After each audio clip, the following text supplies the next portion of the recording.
I like to still be involved with reporting because I feel like that's the pulse of Hawaii is out there. So I make time to go out there, whether it be like with a photographer or on my own. I invested some money in some, camera gear that's portable and like smaller. So I'll meet people, do interviews. One of the more memorable projects that I did was I did a special on Oama season, and I just happened to actually be out at Ala Beach Park, and there was like a ton of like fishermen and people in the water. And I was like, oh, what's going on over here? And then they were like, oh, it's Oama season. And I was like, oh, wow. And they're like, oh, but then, not as much as before. I was like, oh, what happened, Uncle? And then I was like, oh, and I just grabbed my camera and then I started doing it, and it became a great story. And then it got all scientific with the warming of the water and then the timing and throwing it off. And so I was like, oh, wow. So I put that out there. But I guess the way that fits into a day is when you are a primetime news anchor like myself, you do that on the outside. And if that means a busier schedule, you just make that sacrifice to still be in tune with the people out there and what's happening. But in a day of life and a regular schedule, it starts in the afternoon. We come in, we get situated at our desk. The moment I come in, Derek is there and Keahi comes in. We're the night shift people.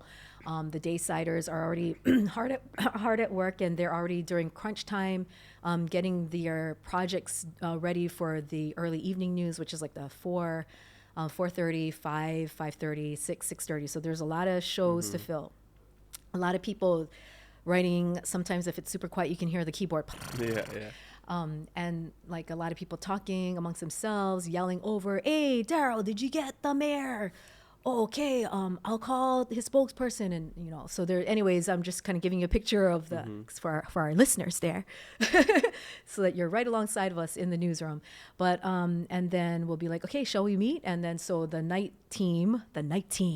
So we do a huddle, and then we're like, okay, so I found out about this. This is what I heard. Oh, somebody messaged me about this. Oh, people tagged us on social media about this. Oh, did you guys see this video? Wow, we should look into this. So we pretty much develop news stories for the night side, so that we could incorporate that in our later shows. We're advancing the news. We're telling you more about what's happening later in the day or what is developing now that the day-siders got, but we're going to make it even bigger, and we're going to put more research into it. So we're meeting with our reporter, our night side reporter as well, brainstorming ideas, and then we all agree on what should be our top story for that night. They go off. Derek, who is Derek, shout out, who's our senior nighttime producer, will go and focus on producing the 9 and the 10. And then Keahi and I focus on the early shows, the 5:30. He does the 6 as well. He does the 5 as well with me. And so we'll go through all of the scripts. We'll also talk it over with the producer of the show and just get an understanding of what these stories are about. Whether we think that maybe we should move this story up a little higher because it seems like it will impact more people more. Maybe we should bring this a little bit down. It seems more featurey. Oh, what about this story we just heard about? We were talking about in the night meeting. Maybe we could actually add it in.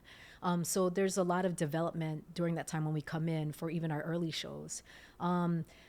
Once that's done, we're busy furiously writing a lot of teases. You'll be surprised to know that there's a lot of teases, and by teases, what that is that it's pieces that run in between your sitcoms, in between commercials. Sometimes they put it on the web. Sometimes it runs, in between our commercial breaks and so forth. But we're just basically telling people what we're working on, what the story's about, not giving away too much of it, and telling them why they should come on over. Like, for example, one of the teases that we wrote for a story that we did recently was Alaska Airlines, announcing that they're going to be joining the governor and the state in giving away free trips to Maui wildfire survivors who've been through so much. And so we were just like, Coming up next, who's giving away free trips to Disneyland, and how can Maui wildfire survivors apply? So, I mean, that's just a gist of a quick tease. But there's so many of those because we're just constantly trying to tell people what we're working on that day. It's our way of doing that. And then after all that's done, then we go ahead and proofread all the scripts. Oftentimes we'll have questions. Something might be missing from it. Hey, do we have an age of this suspect? Hey, what's the latest? I know that he was booked this morning. Is he still in custody? Hey, did you follow up with that family that said that they were going to be moving in today after their home was flooded? So we are always asking questions while we are also proofreading the scripts. And after that's done, then Keahi and I will go and what we call track. We'll go ahead and record things that we have to voice over. Tell me if this is getting too technical, No. but this is really a I'm lot sure of the duties. People who are interested in this, they're just like, taking notes. It's a They're lot like, of the this duties. sounds really cool. So like we are in charge of writing all the headlines, and we'll go ahead and track those, and then we will go and get ready, which is really fast, and then we're on the air, and then we just go from there. Yeah. Might be leaving some things out, but What time do you end up finishing? Like, what time do you get to go home? Yeah, we stay late because oftentimes there are things that we have to turn around for the web. As you know, everything's online now. That's where everyone's on demand. That's where they want their information, so they go online. So we'll convert videos, we'll convert stories, write a script for it, and we'll post it. So that kind of keeps us late. Sometimes I'm there till like 11:30. So it's pretty much a long day.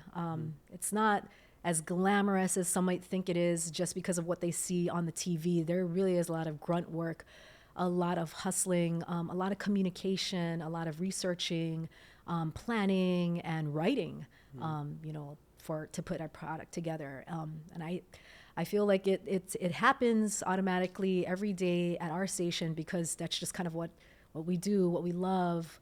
We wouldn't have it any other way. We can't go on air putting incomplete things. It has to be top notch. It has to be complete, the full picture. Mahalo for sharing that. I think that gives a lot of insight into what it's like to be in your shoes, because it's a lot more than even I knew. Yes, it's a lot of juggling too, because you have something in your ear, which is the IFB. And did you ever wear one of those before? No. Not even on High Now?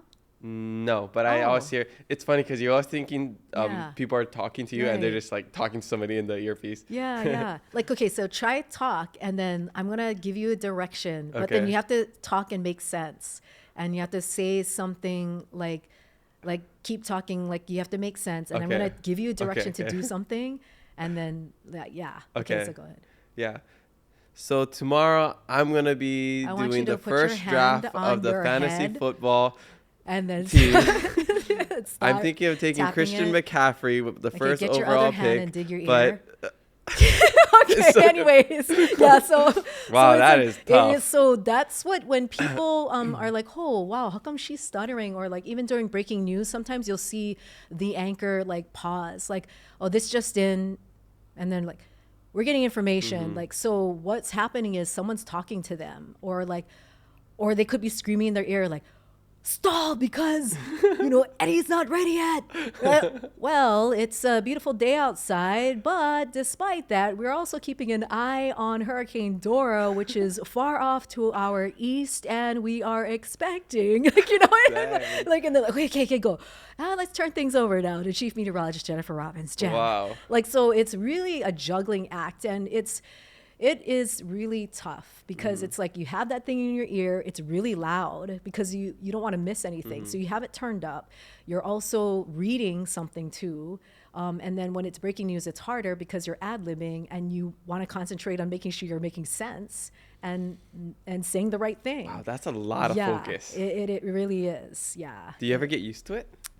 I think we're a different animal. Like, I feel like we love it, that it's the chaos is kind of, we love the good. chaos and we love the challenge, and we turn into somebody where we're just like, oh, we got the game face, we got this, just like it's dialed in, and sometimes like I gotta relax my face because like I like come across as like I look pissed off at Keahi. Like, you know, I still remember one time when the tsunami, was it in 2011 or it was in a March tsunami? I don't know if you remember the one from Japan that was like came to Hawaii. It was not as major, but it was just, it wiped out all the villages in Japan. And I remember it was like me and Keahi, and we started the night as a normal night. And then like when that happened, we were just like, our jaws dropped because we were seeing like the live coverage, and we were seeing in real time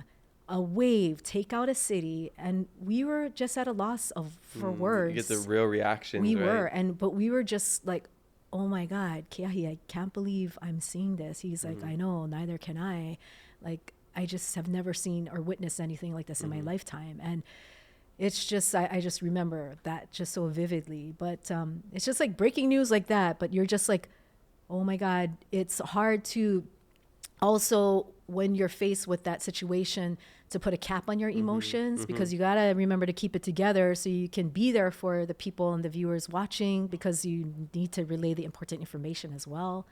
But it is hard to keep that all in check. I mean, even when the fires happened, we were really like, oh, gut wrenching. You just got to compartmentalize and just keep plugging away and keep going. Yeah. Does that ever affect your mood? Like, oh my God, leaving the station? Oh my God. Like when you're at home, you're kind of like in a bad mood, or you're a little bit more somber. Like, let me ask you this. Like, when you start this podcast, do you get a little bit of an adrenaline rush, or is that gone for now? I'm pretty just like a chill You're guy. a chill dude. So do you ever get adrenaline rush at all? I mean, sports and like certain things.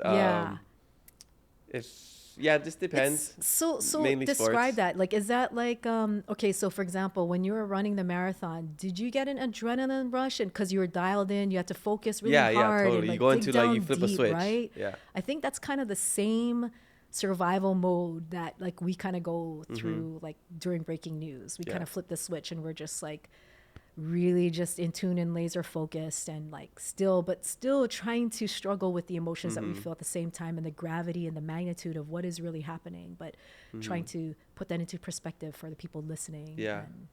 And I can see it makes sense with your like triathlete background, where you kind of have like a certain type of mentality. You gotta you kind of gotta just shut all the noise off, right? Sometimes, and in order to just push through, and even if it's painful, I mean, you gotta get the job done, and then you deal with it after. Totally.